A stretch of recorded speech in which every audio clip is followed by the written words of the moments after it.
आज से पहले बड़े बड़े नेताओं की मूर्तियां लगा करती थी, अब मंदिर बनने का एक सिलसिला शुरू हो गया है। आज इनका बनना है, कल मोदी का बनेगा, फिर फलाने का बनेगा, ढिमकाने का बनेगा। हिंदुस्तान में आगे 33 करोड़ देवी देवता कम पड़ गए लोगों को पूजने के लिए। अब मुझे आप बताओ, तो कितने हिरण वहाँ पे मारने के लिए छोड़ दिए गए। अब बिश्नोई समाज के लोगों को दर्द नहीं हो रहा। एक सलमान खान ने हिरण मारा था जिसका उसने प्रायश्चित किया था कि मेरे से गलती हुई है, बार बार प्रायश्चित किया था। उसकी सजा के लिए उन्होंने पूरा कहा था कि जो होगी हम भुगतेंगे, पर आज उसके लिए लोग बड़ा बड़े हिरण मार दिया। आज कितने हिरणों को मोदी जी ने छोड़ दिया वहाँ पे, लो काटो फीटो चीतों को खाओ। अब ये आज गायें तड़प के जिस देश में मर रही हैं, कृष्ण के देश में गायें तड़प के, और वो भी यूपी की भूमि पे मर रही हैं। और वो आज सोचने की बात है कि ये बड़ा ही जुल्म हो रहा है हमारे देश के अंदर। चीतों को लाने के लिए करोड़ों रुपए खर्च कर दिया, उन्हीं करोड़ों से गाँव के लिए सेंटर बन सकते थे, उन गाय माताओं का इंतजाम हो सकता था। अच्छा, आपने देखा नहीं योगी जी को लोग मान रहे हैं, इतना मान रहे हैं, जगह जगह मंदिर बन रहे हैं, आरती की जा रही है। भाई हमें तो उम्मीद थी राम मंदिर बनेगा, ये तो अलग ही मंदिर बन के निकल आया। और जो जगह लोग पूछ रहे हैं वो लोग नहीं है, वो बीजेपी के हायर करे हुए आदमी हैं। अपना मंदिर भी खुद बनवा रहे हैं। अगर ये इतने बड़े योगी संत होते हैं ना, तो ये उनको रोकते मंदिर बनवाने से पहले, ये खुद उनका विरोध करते हैं। मेरी बात सुनो, श्रद्धा काय की श्रद्धा है भैया, ये अरे योगों की श्रद्धा। एक बात बताओ, 74 आदमी के ऊपर केस चल रहे हैं क्रिमिनल, उस पर काय की श्रद्धा निकल के आएगी? ये श्रद्धा नहीं है, ये अपना प्रमोशन है, आप समझो। आज से पहले बड़े बड़े नेताओं की मूर्तियां लगा करती थी, अब मंदिर बनने का एक सिलसिला शुरू हो गया है। आज इनका बनना है, कल मोदी का बनेगा, फिर फलाने का बनेगा, ढिमकाने का बनेगा। हिंदुस्तान में आगे 33 करोड़ देवी देवता कम पड़ गए लोगों को पूजने के लिए। अब मुझे आप बताओ, हिंदुस्तान की धरती 3300 करोड़ देवी देवताओं की धरती है। क्या मैं उन लोगों से पूछता हूँ, क्या तुम्हारे को 3300 देवी देवता कम पड़ गए? करोड़ नहीं है सर, वो कोटि है। क्या कोटि हो? सुनने में करोड़ ही आता है, और उसके बावजूद भी आज वो कम पड़ गए। भगवान आज माताओं के इतने रूप होते हैं, आज भगवान के इतने रूप है, शिव के इतने रूप हैं, बजरंग बली के इतने रूप हैं, उनको पूजोगे ना तुम भैया? इंसान को पूज रहे हो। ये सबसे बड़ा देश के अंदर सनातन धर्म का मजाक बनाया गया है, इसका हम विरोध करते हैं। लेकिन एक बात ये भी है ना, पहले कबूतर उड़ाए जाते थे, अब चीते आ रहे हैं, तो इससे क्या फर्क पड़ता है? उससे पहले क्या हिंदुस्तान के अंदर हमारे जंगल नहीं थे, चिड़ियाघर नहीं थे कांग्रेस के टाइम में बने हुए? क्या जहाँ पे शेर चीतों को रखा नहीं जाता था? क्या नहीं था हिंदुस्तान के अंदर? ये सिर्फ मेरी बात सुनिए, लुप्त प्रजाति सफेद हाथी भी उसको भी लेके आते, अच्छा लगता? लुप्त प्रजाति खाली चीतों की तो नहीं है। आज आप बात करें, लुप्त प्रजाति की बात कर रही हो, तो कितने हिरण वहाँ पे मारने के लिए छोड़ दिए गए। अब बिश्नोई समाज के लोगों को दर्द नहीं हो रहा। एक सलमान खान ने हिरण मारा था जिसका उसने प्रायश्चित किया था कि मेरे से गलती हुई है, बार बार प्रायश्चित किया था। उसकी सजा के लिए उन्होंने पूरा कहा था कि जो होगी हम भुगतेंगे, पर आज उसके लिए लोग बड़ा बड़े हिरण मार दिया। आज कितने हिरणों को मोदी जी ने छोड़ दिया वहाँ पे, लो काटो फीटो चीतों को खाओ।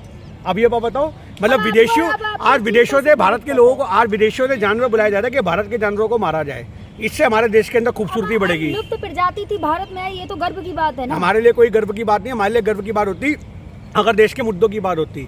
आज देश की गाय माता जो दम तोड़ रही है उसको बचाने की बात होती, तो ये हमारे लिए एक बात होती गर्व की, कि आज मोदी जी, योगी जी जगह जगह शेल्टर बनाते, जहाँ पे क्वारंटाइन किया जाता गायों को, जहाँ पे उनको इम्यून सिस्टम बढ़ाने के लिए खाने पीने की चीज़ें दी जाती। आज अगर जब तक दवाई वैक्सीनेशन का और इंतज़ाम नहीं होता तो बाकी बूस्ट बोर्ड उनको दी जाती, तब हम मानते। आज गायें तड़प के जिस देश में मर रही हैं, कृष्ण के देश में गायें तड़प के, और वो भी यूपी की भूमि पे मर रही हैं। और वो आज सोचने की बात है कि ये बड़ा ही जुल्म हो रहा है हमारे देश के अंदर। चीतों को लाने के लिए करोड़ों रुपए खर्च कर दिया, उन्हीं करोड़ों से गाँव के लिए सेंटर बन सकते थे, उन गाय माताओं का इंतजाम हो सकता था। अगर आपने गायों की बात करी तो योगी जी देखिए, आपने कई बार वीडियो देखे होंगे, फोटो देखे होंगे, जिनमें गौ माता को रोटी खिलाते हैं, चारा। हाँ, तो उससे क्या फर्क पड़ता है? वो तो प्रमोशन होता है। अच्छा। चारा खिलाना, रोटी खिलाना, उससे क्या हो जाएगा? आपने किया क्या एट द एंड उनके लिए? ये वाला मुद्दा है।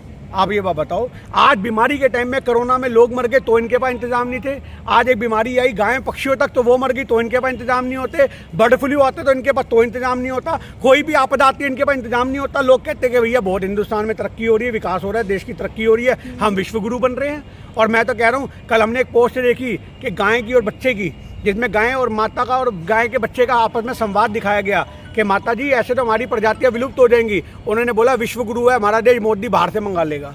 आज ये सोचो कि गायें भी आपस में बातें कर रही हैं कि अगर हम मर भी गई तो क्या है, मोदी जी है ना विदेशों से मंगा। एक लाइन बड़ी ट्रेंड कर रही है की बात है, एक लाइन बड़ी ट्रेंड कर रही है कि भारत का शेर लाया चीते।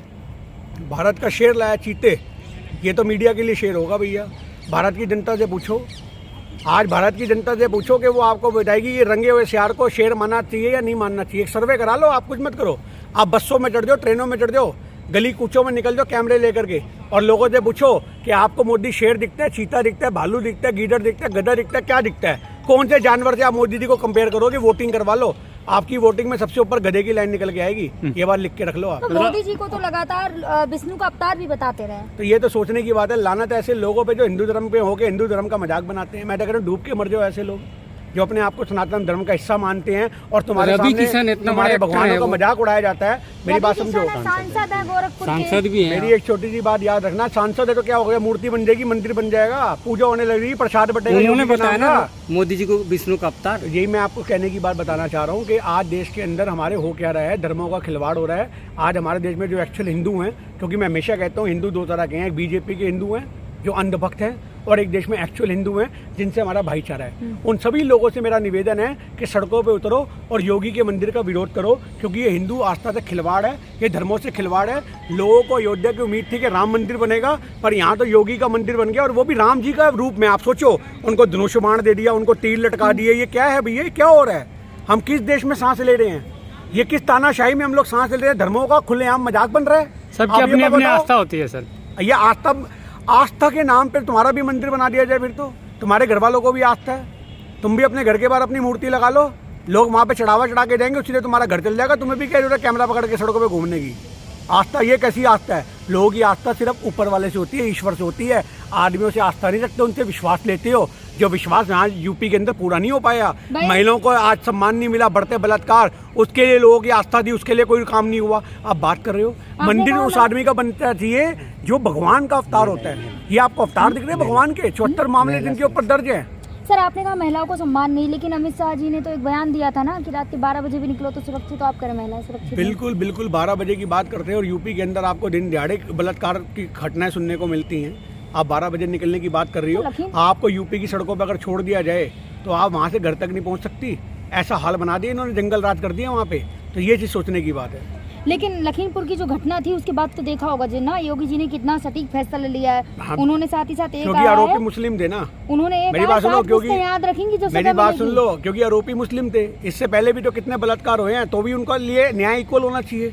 न्याय भी अगर धर्म देख करके होगा तो सवाल तो खड़े होंगे ना मैडम। कहना क्या चाहते हैं? कहना ये चाहते हैं कि जिस देश में हमारे में जिस राज्य में आरोपी मुस्लिम है तो सजा का मापदंड बड़ा कठिन होगा, पर जब आरोपी हिंदू होगा तो सजा का मापदंड बड़ा सरल होगा, जो आपको गुजरात में देखने को मिला। 11 आरोपियों को रिहा कर दिया गया। आज यही एग्जाम्पल अगर यूपी सरकार जो कह रही है, अगर यही केंद्र सरकार गुजरात के अंदर करती तो हम लोग मानते बिल्कुल सही है। हम तो एक आरोपी को सिर्फ आरोपी देखते हैं, चाहे वो हिंदू हो मुस्लिम हो, सरेआम उनका मुंह काला करके गधों पे बिठा करके कानून के दायरे में जो सजाएं बनती है वो सारी लाद देनी चाहिए। वो किसी भी धर्म का हो, सिख हो, मुस्लिम हो, हिंदू हो, ईसाई हो, किसी भी धर्म किसी भी जात का हो, आज उसके खिलाफ कड़े नियम होने चाहिए। पर आज तुम धर्म देख करके अगर छूट रहोगे तो सवाल खड़े होंगे। लेकिन मोदी जी तो महिलाएं का बहुत सम्मान करते हैं। ये आपको लगता है? बिल्कुल। यशोदा बहन का सम्मान आज तक सबको पता है कितना हो गया। आप ये बात बताओ, सम्मान के तौर पे तो महिलाओं के साथ खिलवाड़ हुआ है योगी जी की सरकार में और मोदी जी की सरकार में। महिलाओं के साथ जितना खिलवाड़ हो रहा है इतना किसी के टाइम में नहीं हुआ, इतना इस सरकार में हो रहा है। तो कहे तो रहे कि मोदी है तो मुमकिन है। हाँ तो बिल्कुल मोदी है, यही तो मुमकिन है कि देश के अंदर गुंडागर्दी बढ़ रही है, देश के अंदर बलात्कार बढ़ रहे हैं, देश के अंदर देश के मुद्दे दफन हो रहे हैं, मीडिया खरीदी जा रही है। यही तो मुमकिन है देश के अंदर। आज मोदी है। आज कांग्रेस के टाइम में अर्थव्यवस्था कहाँ थी और आज अर्थव्यवस्था कहाँ है? कांग्रेस के टाइम में कर्जा कहाँ था, आज कर्जा कहाँ है? आज ये सब कुछ मोदी है तो मुमकिन है, तभी तो पॉसिबल हो पा रहा है। वही जो अभी ममता बनर्जी का एक बयान आया कि अरे वो भी पिछलग्गू है जी मोदी जी की। ये सब कहने की बातें, आप इसको कुछ मत दिखाओ। आज ममता बनर्जी हो, अखिलेश हो, मेरी बात सुनो, ओवैसी हो, ये सब अंदर खाते मायावती से सब बीजेपी से जुड़े हुए लोग हैं। लेकिन ममता बनर्जी तो कहती है कि मोदी जी का ऑप्शन है, हम तुम्हारे राज्य में इंटरफेयर नहीं करेंगे और तुम हमारे को सिर्फ एक मुख्यमंत्री बना करके प्रधानमंत्री की कुर्सी तक बिठाते रहना, ये तुम्हारा दायित्व होगा।